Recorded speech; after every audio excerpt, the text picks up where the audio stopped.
এবার আসেন রবীন্দ্রনাথের বিখ্যাত যে কাব্যগ্রন্থ, কাব্যগ্রন্থ অনেক, মানে অসংখ্য কাব্যগ্রন্থ, আমরা এগুলো আসলে মনে রাখাটাই কঠিন।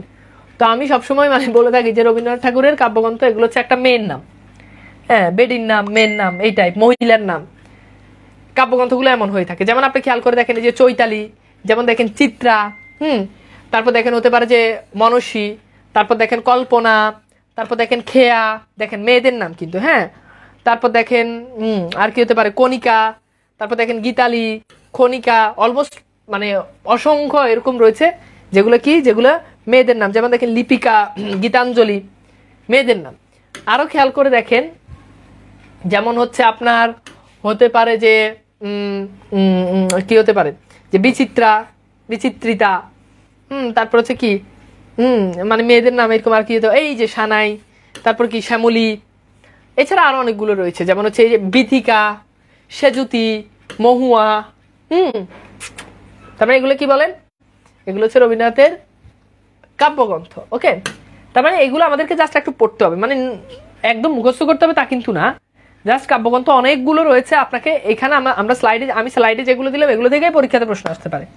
জাস্ট এগুলো একটু ভালো করে পড়বেন, একটু ভালো করে পড়লেই মোটামুটি এগুলো হয়, বেশি লাগে না। এবার দেখেন রবীন্দ্রনাথ ঠাকুরের উৎসর্গকৃত কাব্যগ্রন্থ, মানে কোনটা কাকে উৎসর্গ করছেন। এইগুলো থেকে যদিও পরীক্ষাতে কাব্যগ্রন্থ রিলেটেড মানে উৎসর্গ থেকে খুব একটা প্রশ্ন আসে না, তবুও জেনে রাখা ভালো। যেমন খেয়াল করে দেখেন এটা কি, জগৎচন্দ্র বসু।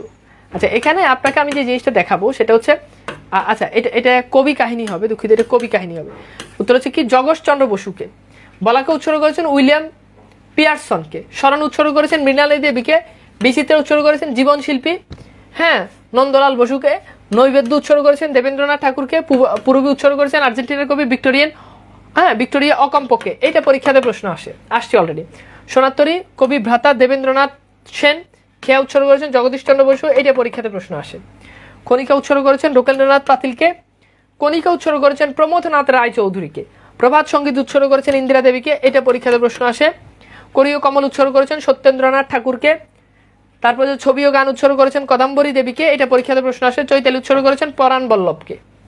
তো এইগুলো কি, এগুলো হচ্ছে তিনি কোনটা কাকে উৎসর্গ করেছেন, সেইটা কোনটা তিনি কাকে উৎসর্গ করেছেন, এইগুলো থেকে আমাদের পরীক্ষাতে এই টাইপ প্রশ্নগুলো আসতে দেখা যায় যে রবীন্দ্রনাথ ঠাকুর কোনটা কাকে তিনি উৎসর্গ করেছেন। ওকে, সো আই হোপ মোটামুটি এতটুকু পর্যন্ত আমাদের ক্লিয়ার। এইবার খেয়াল করে দেখেন এই ছোট গল্পগুলোর ভিতরে টাইপ আছে, যেমন ছোট গল্প অনেক রকম, যেগুলো প্রেম নিয়ে যে ছোট গল্পগুলো, এগুলোর ভিতরে এগুলোকে বলা এগুলো হচ্ছে প্রেমের গল্প। তো প্রেমের গল্পের ভিতরে রয়েছে মাল্যদান, পাত্র পাত্রী, রবিবার, পাশ্চিত্য, মধ্যবর্তনী, শাস্তি, এক রাত্রি, সমাপ্তি, দৃষ্টিদান, মহামায়া, দুর্দশা, অধ্যাপক, স্ত্রীর পাত্র।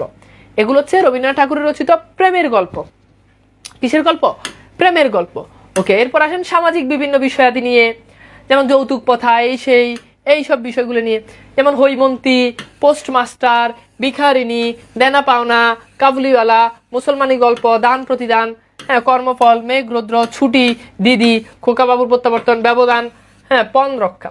সামাজিক বিভিন্ন বিষয়াদি নিয়ে, বিভিন্ন কুসংস্কার সমাজের এইসব ব্যাপার নিয়ে সচেতন, সামাজিক বিভিন্ন সচেতনতা বৃদ্ধির জন্য যেগুলো লেখা হয়ে থাকে সেগুলো হচ্ছে সামাজিক গল্প। এগুলো হচ্ছে ছোট গল্পের টাইপ। এরপর আসেন আমরা একটু ছোট গল্পের যে থিমগুলো রয়েছে, ছোট গল্প থেকে আমাদের ডিটেলস পরীক্ষাতে প্রশ্ন চলে আসতে পারে, সেই ব্যাপারটা আপনাদেরকে একটু দেখিয়ে দিই যে আসলে কি কি ধরনের আমাদের পরীক্ষাতে প্রশ্ন আসতে পারে মানে ছোট গল্পগুলো সম্পর্কে। এখন খেয়াল করে দেখেন, ফার্স্ট অফ অল ছোট গল্প থেকে আমাদেরকে কি জিনিসটা মনে রাখতে হবে। ছোট গল্প থেকে আমাদেরকে যে জিনিসটা প্রথমত মনে রাখতে হবে যে রবীন্দ্রনাথ ঠাকুর তিনি তার জীবদ্দশায় তিনি ছোট গল্প লিখেছেন কয়টা? 119টা। এটা আমরা জানি, এটা আমরা আগে শিখেছি। প্রথম ছোট গল্প কোনটা? ভিখারিণী। ছোট গল্পের জনককে? রবীন্দ্রনাথ ঠাকুর। প্রথম সার্থক ছোট গল্প কি? উত্তর হচ্ছে দেনা পাওনা। এখন যে জিনিসটা আমাদেরকে জানতে হবে সেটা হচ্ছে রবীন্দ্রনাথ ঠাকুর সর্বশেষ রচিত ছোট গল্প কোনটি, মানে সর্বশেষ তিনি কোন ছোট গল্পটা লিখেন, এটা আমাদের পরীক্ষাতে প্রশ্ন আসবে।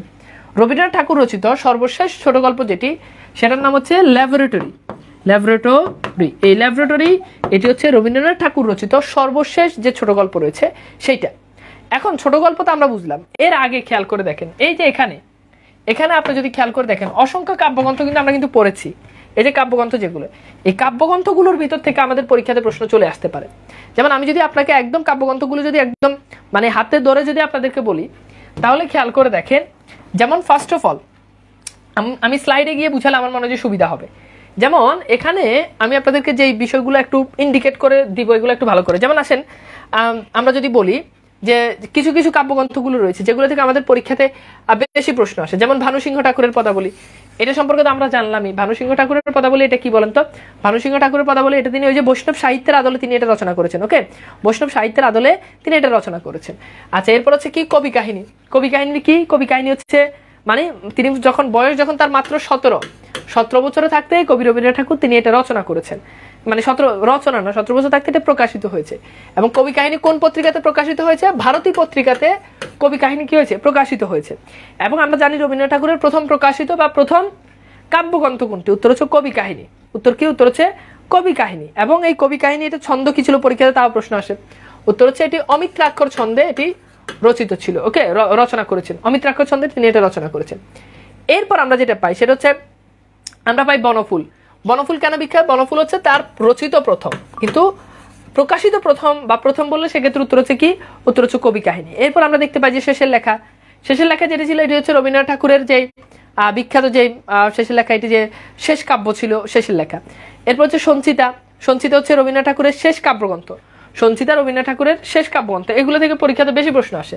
যেমন শ্রেষ্ঠ কাব্যগ্রন্থ কোনটি? এটা পরীক্ষাতে আমি বেবি শেষ বলছি, দুঃখিত। শ্রেষ্ঠ কাব্যগ্রন্থ কোনটি রবীন্দ্রনাথের? উত্তর হচ্ছে সঞ্চিতা। এটা সঞ্চিতা না, অ্যাকচুয়ালি এটা হচ্ছে সঞ্চয়িতা। সঞ্চিতা বললে আবার নজরুলের হয়ে যাবে। সো সঞ্চয়িতা এটি হচ্ছে কি? রবীন্দ্রনাথ ঠাকুরের শ্রেষ্ঠ যে কাব্যগ্রন্থ ছিল এইটা। এরপর দেখেন রবীন্দ্রনাথ ঠাকুর তার যে সার্থক কাব্যগ্রন্থ যদি আপনাদেরকে প্রশ্ন হয় যে সার্থক, তাহলে শ্রেষ্ঠ হচ্ছে সঞ্চিতা।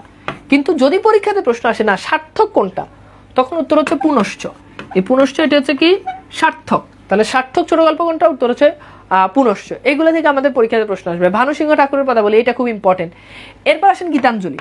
তো আমরা অনেকেই মনে করে থাকি যে রবীন্দ্রনাথ ঠাকুর গীতাঞ্জলির জন্য তিনি নোবেল পুরস্কার পেয়েছেন, মানে গীতাঞ্জলির জন্য। অ্যাকচুয়ালি রবীন্দ্রনাথ ঠাকুরের গীতাঞ্জলি একটা বিখ্যাত কাব্য, কিন্তু রবীন্দ্রনাথ ঠাকুরের এই গীতাঞ্জলির ভিতরে তার মোট 157টি কি ছিল? 157টি কবিতা ছিল। কাব্যগ্রন্থে তাকে কবিতা, এটা মনে রাখবেন, 157টি কবিতা ছিল। কবিতার সংকলন ছিল এটা। এবং আমরা পরবর্তী দেখতে পাই যে অনেকে বলে থাকেন যে গীতাঞ্জলি মানে গীতাঞ্জলির সং অফারিংস হচ্ছে গীতাঞ্জলির ইংলিশ ভার্সন। অ্যাকচুয়ালি সং অফারিংসের ভিতরে গীতাঞ্জলির প্রায় আপনার মানে আপনার 53টার মতো গীতাঞ্জলির কবিতা ছিল, বাট বাকি 50টা কিন্তু আদার্স অন্যান্য ইয়ের ছিল। তো এগুলো থেকে পরীক্ষাতে প্রশ্ন আসছে। এবং পরীক্ষাতে আরো প্রশ্ন আসে যে সং অফারিংস গ্রন্থের ভূমিকা লিখেছেন কি? যে এই ভদ্রলোক সং অফারিংসের ভূমিকা লিখেছেন তার নাম হচ্ছে ডব্লিউ.বি. ইয়েটস। এই ডব্লিউ.বি. ইয়েটস তিনি সং অফারিংসের কি লিখেছেন? তিনি সং অফারিংসের ভূমিকা লিখেছেন। এইগুলো থেকে আমাদের পরীক্ষাতে অনেক বেশি প্রশ্ন আসে, মানে কাব্যগ্রন্থগুলো যেগুলো রয়েছে এগুলো থেকে পরীক্ষাতে প্রশ্ন মাঝে মধ্যে চলে আসে। ওকে, সো আই হোপ যে মোটামুটি এতটুকু পর্যন্ত আমরা ক্লিয়ারলি বুঝতে পারছি ব্যাপারটা। এইবার আসেন খেয়াল করে দেখেন, আমরা মোটামুটি এই জিনিসগুলো বুঝলাম। এখন খেয়াল করে দেখেন আমরা একটু দেখি যে রবীন্দ্রনাথের যে ভ্রমণ কাহিনী সেগুলো একটু দেখি। ভ্রমণ কাহিনীগুলো খুবই গুরুত্বপূর্ণ। ইউরোপ প্রবাসী দেশ, এখানে উনি কিন্তু রস্যই দেন নাই, তো ইউরোপ এভাবে লিখেছেন। এরপর লিখেছেন ইউরোপ প্রবাসীর ডায়েরি, রাশিয়ার চিঠি, জাপান যাত্রী, পারস্য, পথের সঞ্চয়, জাভা যাত্রীর পত্র। তো এগুলো অলমোস্ট সবগুলো ভ্রমণ মানে বুঝতে পারতেন কোন একটা জায়গা। দেখেন ইউরোপ জায়গা, রাশিয়া জায়গা, জাপান যাত্রা, পারস্য জায়গা। এভাবে ভ্রমণ কাহিনীগুলোর সাথে কিন্তু একটা নাম কিন্তু যুক্ত থাকে। সেগুলো হচ্ছে কি? এগুলো হচ্ছে তার ভ্রমণ কাহিনী। ওকে,